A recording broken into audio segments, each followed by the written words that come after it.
रंग बदलला हो, शिजल्यामुळे. त्याच्यात आपण थोडस आणि हळद घातली होती ना. हा. हळदीचा असला थोडासा हे रंग. तुमच्या केमिस्ट्री सारखंच आहे बरं का. होय, अस्सल एसकेपी पदार्थ आहे, अस्सल पाचकळशी पदार्थ आहे. हे खायचं कशा बरोबर? हे खायचं खोय चपाती बरोबर. खोय चपाती हे आपल्या गव्हाची कणिक आणि दुसरं पीठ म्हणजे समजा तुमच्याकडे तांदूळ असेल किंवा ज्वारी असेल तर त्याचं पीठ कॉम्बिनेशन आहे. मग ह्याला Yes. उकळी येईपर्यंत आपण आपण खोय ते चपाती करूया. करूया. येस. त्याला असंच ठेवूया आणि वळूया खोय चपातीकडे. काय लागणार आहे तुम्हाला? गव्हाची कणिक, त्याच्यानंतर उकड, ह्याच्यात आपल्याला तांदळाची उकड घेता येईल किंवा ज्वारीची उकड घेता येईल आणि लाटण्यासाठी पीठ. मी कधी खाल्ली नाही खोय चपाती. हा, चांगली करा संतोषजी. खरं तर तुम्ही चपाती खाल्ली असली आणि तुम्ही भाकरी खाल्ली आहे, हो, आता तुम्ही त्याचं मिक्सर खा.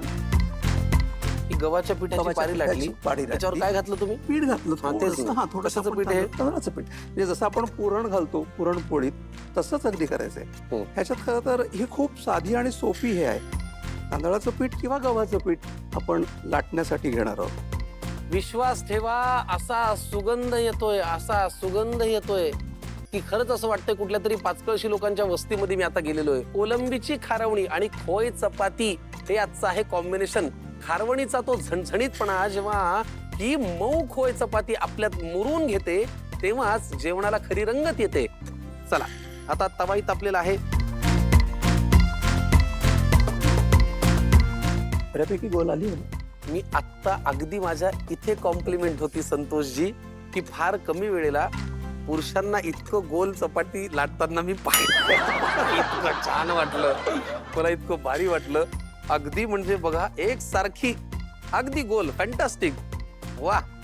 त्याच्यामुळे मुद्दा आमचा हा की तुमच्याही घरात असे बाबा असतील जे अप्रतिम स्वयंपाक करताल, असे काका असतील ज्यांच्या हाताच्या चवीला तोड नाही. वाट कसली बघताय? आमचा नंबर खाली दिलेला आहे. आज संतोषजी उद्या तुम्ही असाल. हो की नाही हो? अगदीच. मी मात्र परमनंट आहे, त्याचा काही विचार करू नका.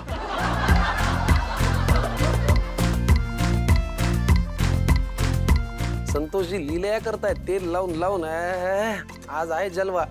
सर मी एक जरा खाजगी प्रश्न विचारतो, खरं उत्तर द्या. कधी बायको जर ह्या पोळीसारखी फुगली असेल तर हा उपाय तुम्ही अंमलात आणता का? मला हा उपाय अंमलात आणण्याची गरज भासत नाही. का? कारण घरात ऑलरेडी हे सगळं तयार असतं आणि मग रुसणं होतं.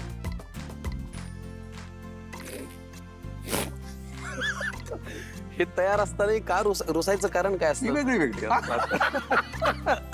त्याचा अरे. परिणाम याच्यावर नाही होत. बरोबर. आणि याचा त्याच्याशी काही संबंध नाही. फारच छान. हो हो हो हो, खरपूस पोळी मला फार आवडते गड्या. आपण आता एक काम करू सर, ही खरपूस पोळी अशी मस्त प्लेट मध्ये आणि त्याच्याबरोबर खारवणी.